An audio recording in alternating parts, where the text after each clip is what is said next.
Friends, कैसे हैं आप लोग। मैं हरीश शर्मा बिल्डिंग संचालन चैनल में एक बार फिर आपके साथ।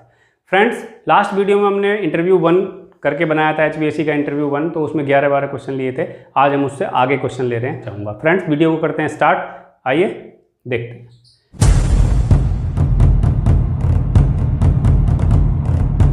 देखिए फ्रेंड्स, मैंने सबसे पहले यहाँ क्वेश्चन रखा है, जब ऑपरेटर से इंटरव्यू किया जाता है, या मैं कहता हूँ नॉर्मली इंजीनियर या सुपरवाइजर से भी किया जाता है, तो ये क्वेश्चन पूछा जाता है कि चिल्ड वाटर सेट पॉइंट कितना रखना चाहिए।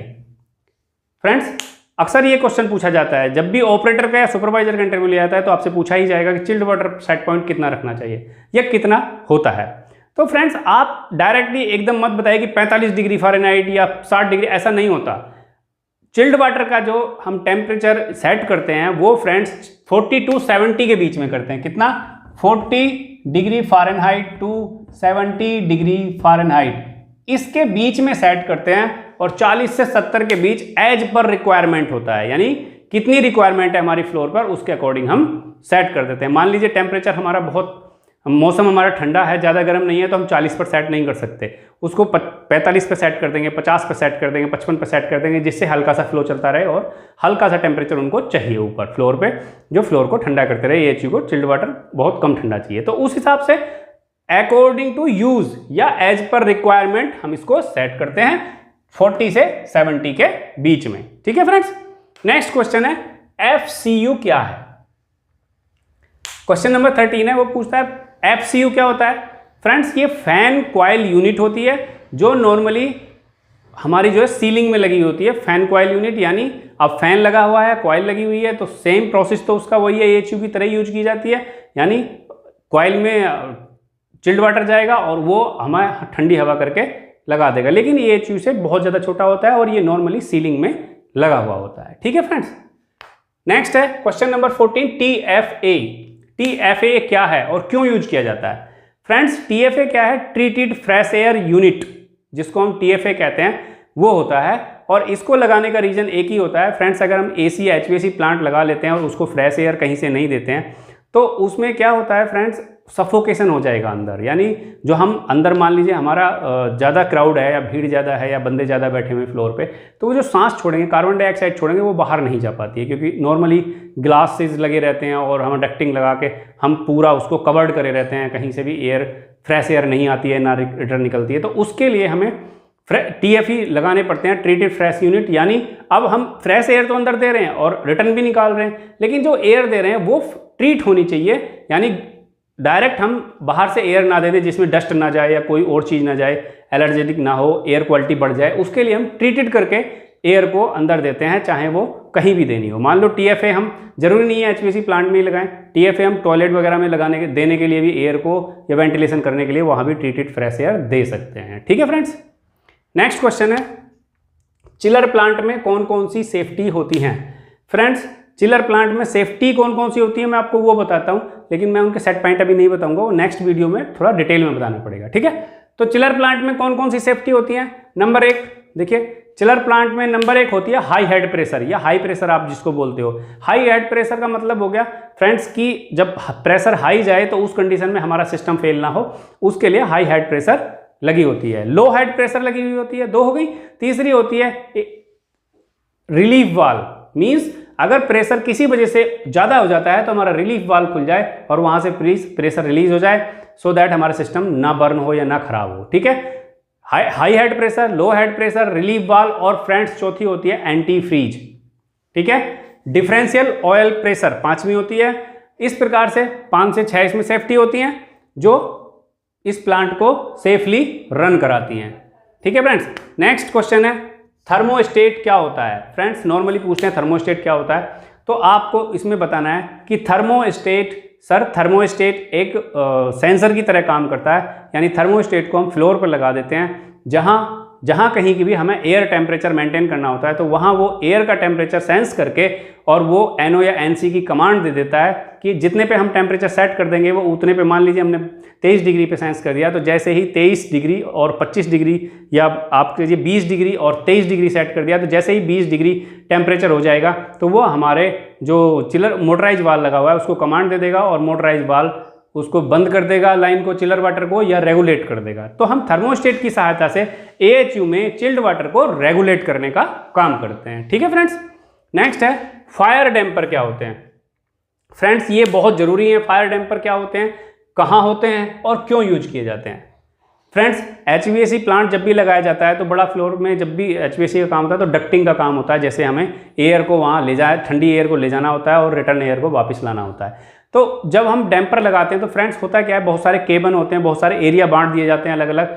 तो उस एरिया में मान लीजिए किसी एक एरिया में आग लग गई तो एरिया तो ब्लॉक है, बंद है, एक एरिया से दूसरे एरिया में दीवारें वगैरह या डक्टिंग की साइडें लगी हुई होती हैं तो उसमें तो नहीं जाएगी, लेकिन उसमें से क्या होता है एयर नहीं जाएगी, लेकिन एयर के साथ जो धुआं है फ्रेंड्स, जो आग लगी है वो धुआं डक्ट के थ्रू दूसरे कमरे में ना जाए या दूसरे एरिया में ना जाए, उसको रोकने के लिए फायर डैम्पर लगे होते हैं। यानी फायर के केस में धुआं एक जगह से दूसरी जगह ट्रेवल ना करे, आग एक जगह से दूसरी जगह ना ट्रेवल करे डक्ट के थ्रू, उस कंडीशन के लिए फायर डैम्पर लगे होते हैं डक्ट में, जो लगभग 165 डिग्री टेम्परेचर पे फट जाते हैं और 165 डिग्री फ़ारेनहाइट पे क्रैक हो जाते हैं, यानी बंद हो जाते हैं। तो फायर डैम्पर सभी के एक साथ बंद हो जाते हैं। ठीक है फ्रेंड्स।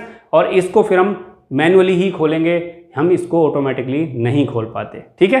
फायर डैम्पर भी दो प्रकार के होते हैं, वो हम नेक्स्ट किसी वीडियो में बताएंगे।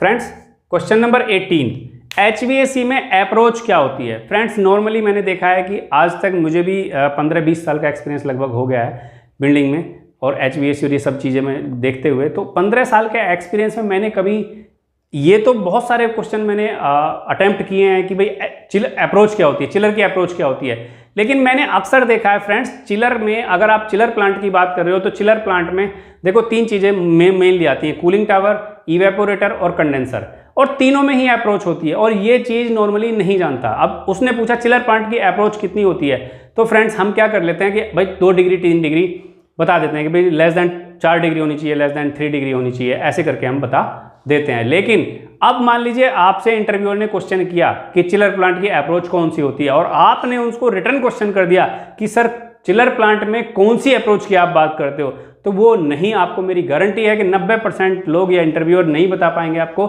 कि कौन सी अप्रोच की वो आपसे पूछना चाहता है। नॉर्मली तीनों की अप्रोच 4 डिग्री सेंटीग्रेड से कम होनी चाहिए, तो वो वैल्यू ही पूछते हैं, वैल्यू आप बता देते हो। ठीक है फ्रेंड्स। आज मैं आपको अप्रोच बताता हूं कि कौन कौन सी होती है। कूलिंग टावर की अप्रोच में कूलिंग टावर के वीडियो में बना चुका हूं, उसमें आपको मिल जाएगी।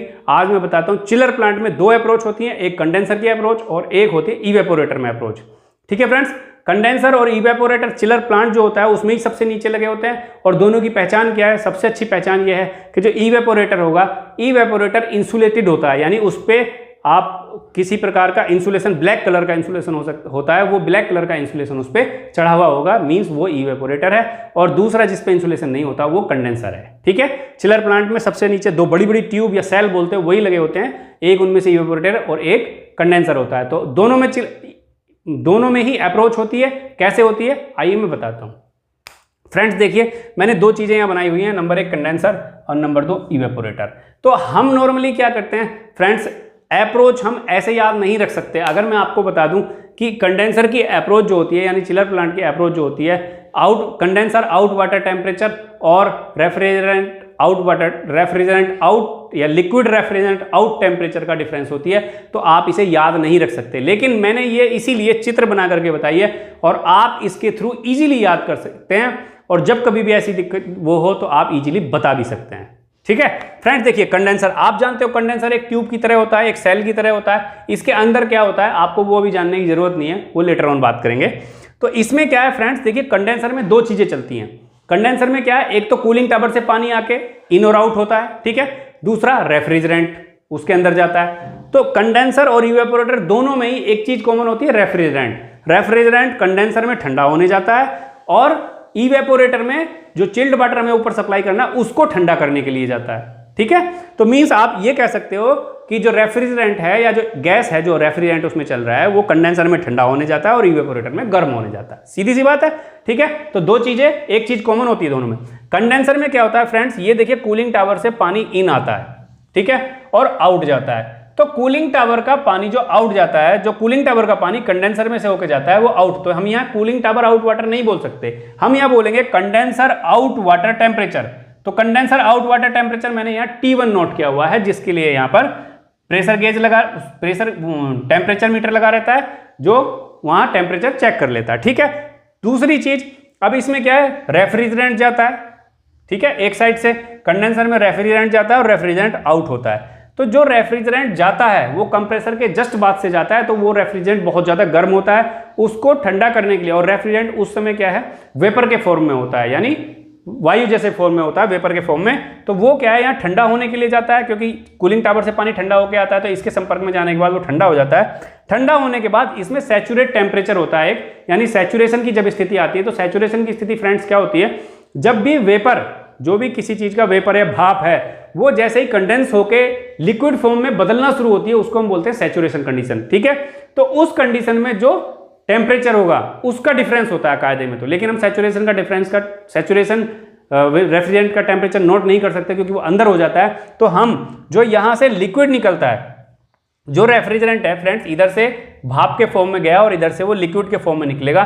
तो जब लिक्विड के फॉर्म में निकलेगा तो यहाँ का टेम्परेचर, और जो कूलिंग टावर से पानी आने वाला है और कंडेंसर से जो आउट पानी जा रहा है, कूलिंग टावर को जा रहा है फ्रेंड्स ये पानी, ये यानी इसका टेम्परेचर, यहाँ का टेम्परेचर और यहाँ का टेम्परेचर, इन दोनों के टेम्परेचर का डिफरेंस को ऐसे नोट करते हैं T2। फ्रेंड्स ये जो है T1 डिफरेंस T2, ये अप्रोच कहलाती है। सेकंड थिंग और बताता हूं आपको, T1 फ्रेंड्स कूलिंग टावर के पानी का टेम्परेचर थोड़ा सा ज्यादा होता है।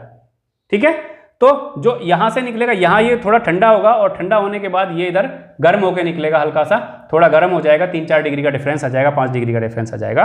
तो यहां मान लीजिए टेम्परेचर ये, और यहां से जो रेफ्रिजरेंट आता है, रेफ्रिजरेंट यहाँ भाप के रूप में था, तो यहाँ उसका टेम्परेचर बहुत ज्यादा होता है, यानी इसमें जो ठंडा होकर आता है, तो यहाँ के टेम्परेचर में और यहाँ के टेम्परेचर में 4 डिग्री से ज्यादा का डिफरेंस नहीं होना चाहिए। अगर 4 डिग्री से ज्यादा का डिफरेंस है तो हमारी अप्रोच खराब है, और सबसे अच्छा होता है 2 डिग्री के आसपास का डिफरेंस। फ्रेंड्स आशा करता हूं ये आप समझ गए होंगे। अब मैं बात करता हूं इवेपोरेटर। फ्रेंड्स इवेपोरेटर को पहचानने के लिए आप सबसे पहले देखिए इवेपोरेटर क्या होता है, कि उस पर इंसुलेशन रहता है। ठीक है, इंसुलेशन चढ़ा होगा।